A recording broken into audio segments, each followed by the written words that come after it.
ইংরেজি বলতে গিয়ে প্রায়ই আটকে যেতে হয়। আচ্ছা, চলুন আজ এর কিছু সহজ কৌশল জেনে নেওয়া যাক। গ্রামারের সব নিয়ম তো জানা, কিন্তু কথা বলার সময় কেমন যেন খটমট লাগে। এটা কিন্তু অনেকেরই সমস্যা। আসলে আসল রহস্যটা কিন্তু শুধু শব্দ বা নিয়মের মধ্যে নেই, এটা হলো বাস্তব ব্যবহারের ব্যাপার। চলুন এর তিনটি মূল ভিত্তি দেখা যাক। প্রথমেই আসি শব্দভাণ্ডারে। দেখুন, এখানে শুধু নতুন শব্দ শেখাই সব না। আসল কাজ হলো আমাদের জানা শব্দগুলোকেই ঠিকঠাক ব্যবহার করা।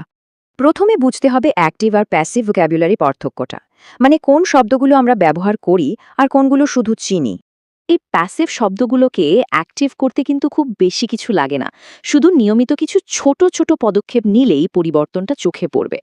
সাধারণ শব্দের বদলে একটু ভালো প্রতিশব্দ ব্যবহার করলেই দেখবেন কথাগুলো কত উন্নত আর পেশাদার শোনাচ্ছে। এবার দ্বিতীয় পিলার। আর একটা মজার ব্যাপার কি জানেন? যারা সাবলীলভাবে কথা বলেন তারা কিন্তু শব্দ ধরে ভাবেন না, পুরো বাক্যাংশ ধরে ভাবেন। এর একটা বড় অংশ হলো কোলোকেশন, মানে এমন কিছু শব্দজোড় যা একসাথে বসলে শুনতে খুব স্বাভাবিক লাগে। যেমন ধরুন, স্ট্রং কফি। একইভাবে ইডিয়াম বা বাগধারাও খুব জরুরি, কারণ নেটিভ স্পিকাররা তাদের প্রতিদিনের কথায় এগুলো প্রচুর ব্যবহার করেন। এই বাগধারাগুলো জানা থাকলে অন্যের কথা যেমন সহজে বোঝা যায়, তেমনি নিজের বলাটাও অনেক বেশি আত্মবিশ্বাসী আর আকর্ষণীয় হয়ে ওঠে। তো এত কিছু তো শেখা হলো, কিন্তু এগুলো মনে থাকবে কিভাবে? এর উত্তরটা কিন্তু খুবই সহজ, ছোট ছোট দৈনন্দিন অভ্যাসের মাধ্যমে।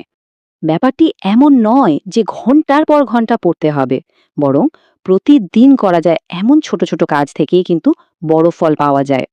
এই কথাটা একদম সত্যি। নিখুঁত হওয়ার চেষ্টা করার থেকে প্রতিদিন নিয়ম করে অভ্যাস করাটা অনেক বেশি জরুরি। যেমন ধরুন, এই সহজ কাজগুলো, এগুলো যে কোনো রুটিনেই সহজে মানিয়ে নেওয়া যায় আর সময়ের সাথে সাথে গতিও বাড়িয়ে তোলে। তাহলে চলুন সব মিলিয়ে একবার দেখে নিই সাবলীল হওয়ার পুরো পথটা কেমন হতে পারে।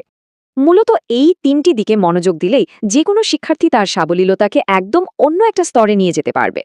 তাহলে শুধু শিখলেই তো হবে না, কাজেও লাগাতে হবে।